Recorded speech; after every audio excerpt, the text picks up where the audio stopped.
Hi, I'm Nisha Ravishankar. I'm a counselor from The Talking Cure, and you are on my Facebook page, The Talking Cure. So, a warm welcome to all of you. It's been a break, and I thought to speak on certain issues uh, that is related to counseling and mental health.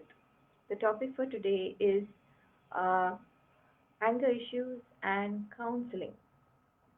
So, I would like to break down anger issues into several parts. So, first, I would like to ask you, do you know what anger is? It is a secondary emotion. It covers other emotions. So it's like a mask, and it is the one which is most physically, which you can see. It's very evident. One is that the flaring of the nostrils, or whether it is the frowned eyebrows, or whether it is the change of color of your face.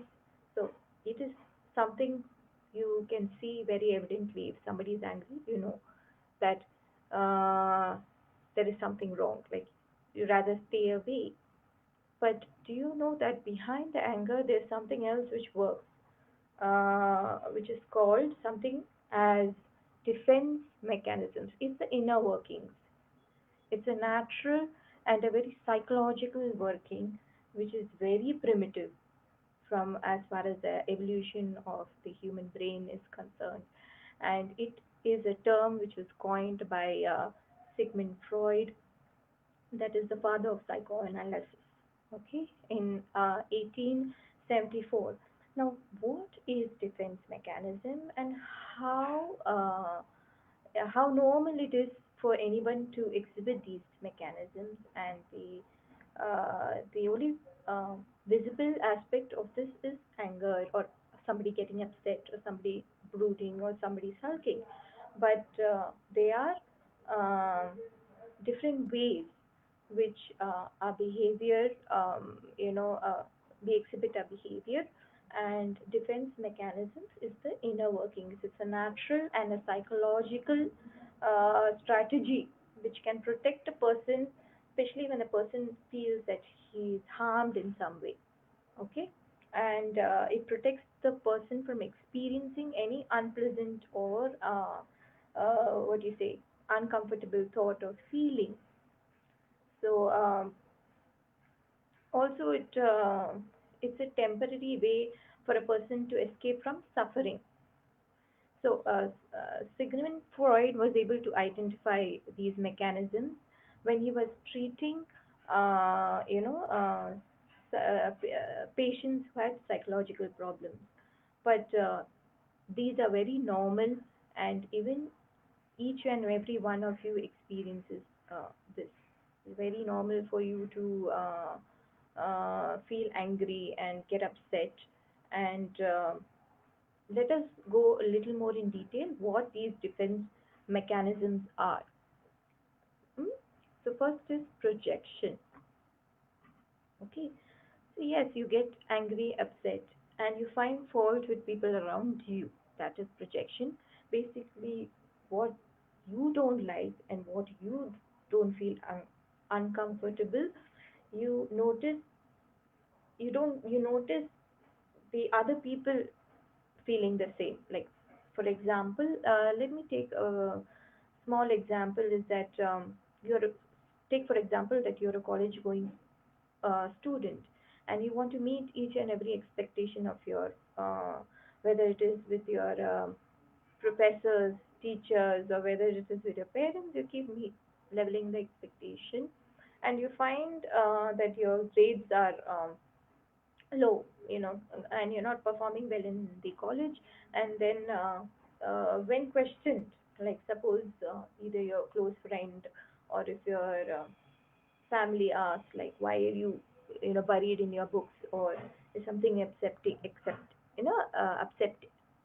upsetting you, then you would say that it is the I mean, the teacher did the portions in the last minute, or um, things like, I didn't get the question papers, the last year's question papers to read and things like that. You start finding excuses, or you say that, the syllabus was is too lengthy, too vast for me to, things like that. And um, you also might blame, the education system, saying that, see, so much of rote learning I have to do, and things like that.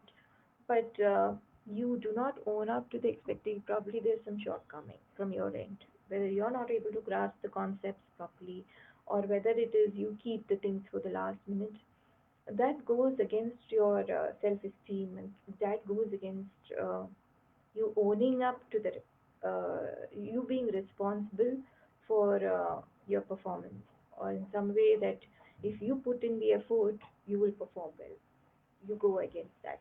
So that is projection. Is you blame the workings of the education system, you blame the teachers, or you blame the parents also somewhere when your mother will ask, like, did you do that assignment which you had said or something, and you will say that, well, mommy, you only told me to do this thing, or you only told me to go to that place, so I wasn't able to do it. So then you have start blaming the parents also. So it's an escapism tactic. But the thing which you would lose out is the trust and the integrity in the long run. So how can you be very much aware that if every time you find yourself procrastinating, this is a college person example. Similar example, like in case it can be work related, or it can be project related, like you will keep everything in the last minute, or you will keep trying to find some excuses, or you find people, will be very critical towards other people's approach, but you'll not be owning up to the fact that you are not able to manage something, you are finding some hardship in some certain areas. So that is projecting. You're projecting your dislikes, and you're projecting the unacceptable behavior. Suppose you find the boss, you always you'll say that the boss is putting the is loading me with work, or you know you will blame the boss, or you'll blame your teammates, saying that they always they don't do, they are not responsible enough. They are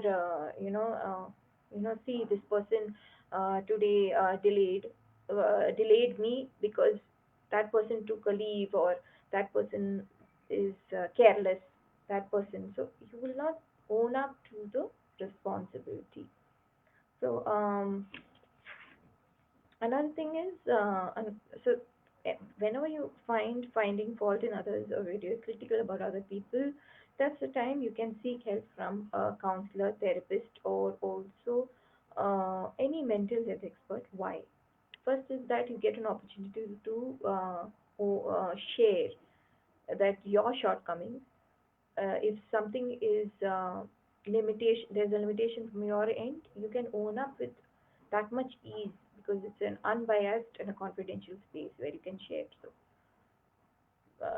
they do take help, and you'll be able to come out of the situation faster, is what I'm saying. Then is displacement. This defense mechanism is, the example which I will share is, suppose you're a housewife, and you have a lot of chores, you're taking care of the kids, you're also taking care of the your the needs of your family, spouse, everything you're doing.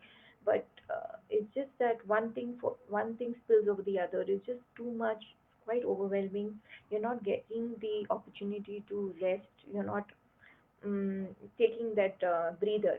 So what you do, you notice suddenly your younger one is sitting on the table, and he spills milk, and he spoils his dress, and milk is all over the floor, and you just blast at him. And you say like, you just get totally annoyed, and you say, see, you ruined the table, and now I have to go and give you a bath, how much work you would give me, and things like that.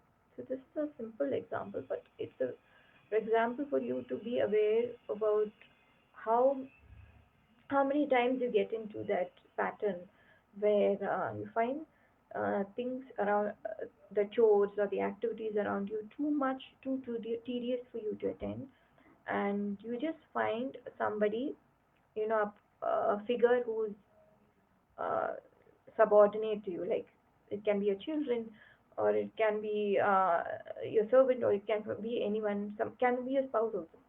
In the sense, like you will not own up to the fact that you are tired, you are exhausted, but you would find the other person creating a mess, and you would pinpoint, criticize that, right? So that's called displacement, where you cannot deal with your unpleasant feelings, and you show your anger and frustration over to the other person. So this is the question to do a reality check. How many times in a day you do it? If you do 2 or 3 times in a day, or if you do it two or three every week, you land up doing at least there's one single episode. It means it's a reality check that you need to slow down. You need to set your priorities right. You need to do that.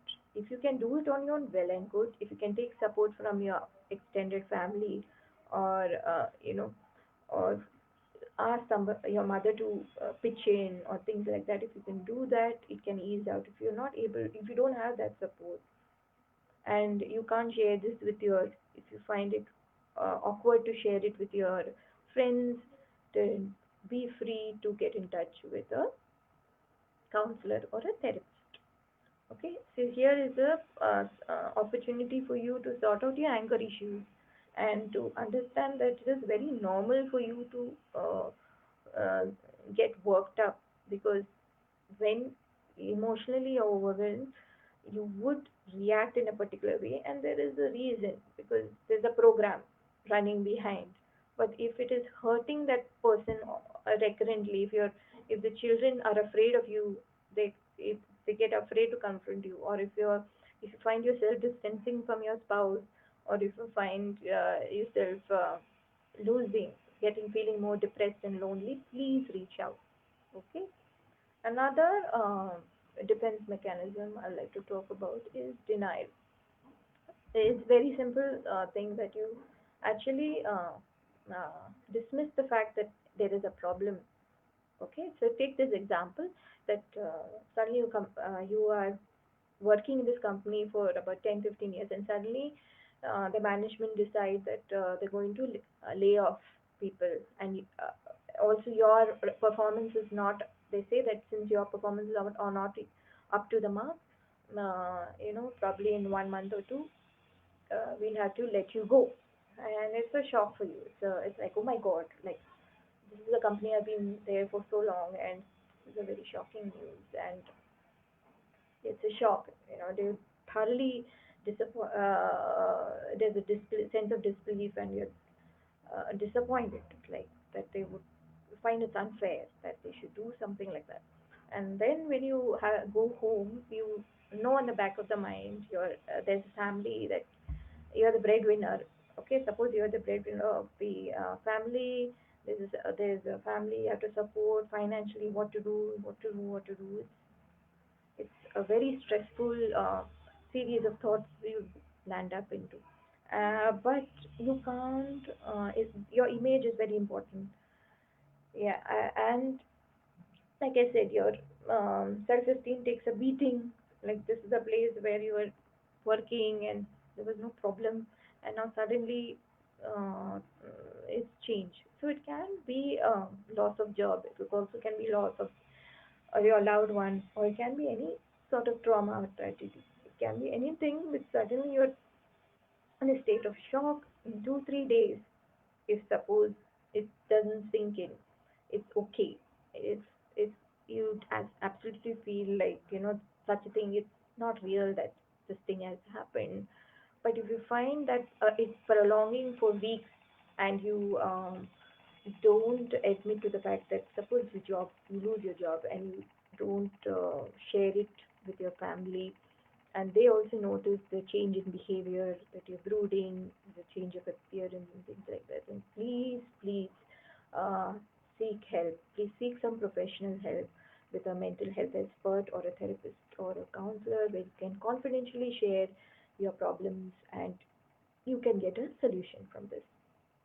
So these are the three ways we react, and the you also get basically it's not there's nothing wrong to get upset or angry once in a while, but if you find that the remarks that you pass hurt people, you're becoming spiteful, you're physically getting violent with people, or you distance yourself from people, then you need to be aware that these mechanisms, which are very primitive, are not working for you.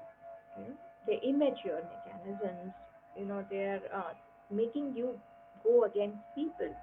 So you can approach a counselor or a therapist. The reason being that they will teach you assertive as well as confrontational skills. They will also give you that opportunity where you can share your upheavals or your plight, your situation, depressing situation. Get that space to just let out all the feelings out in a very confidential, safe space. So do reach out. So that's what I wanted to talk today, and hope you like my video. For those who watch my video later, do comment how did you like my video, and till then, what I say, like and follow my Facebook page. Be talking here for more such videos and more updates. Thank you. Bye.